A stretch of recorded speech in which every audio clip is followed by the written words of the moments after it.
কথায় কথায় আমার ননদ কি বলে জানেন?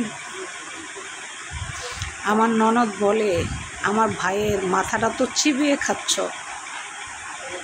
আমার ভাইকে তো তুমি তাবিজ করছো, যার কারণে আমার ভাই তোমাকে কিচ্ছু বলে না, মুখ বন্ধ করে রাখে। তুমি আমার ভাইকে বড়শি কাঁটা দিয়ে তাবিজ করছো, আমার ননদ বলে।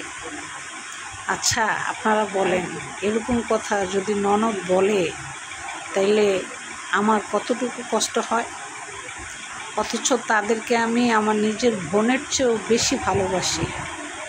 জানেন, ননদের কাপড় ধুয়ে দেই, জুতা মুছা দেই, তার ঘর গুছায় দেই, খাট গুছায় দেই, তার সব কিছু করে দেই। প্রত্যেক দিন রাত্রে সে ঘুমানোর আগে চা খায়, আমি চাটা পর্যন্ত তার টেবিলে দিয়ে আসি।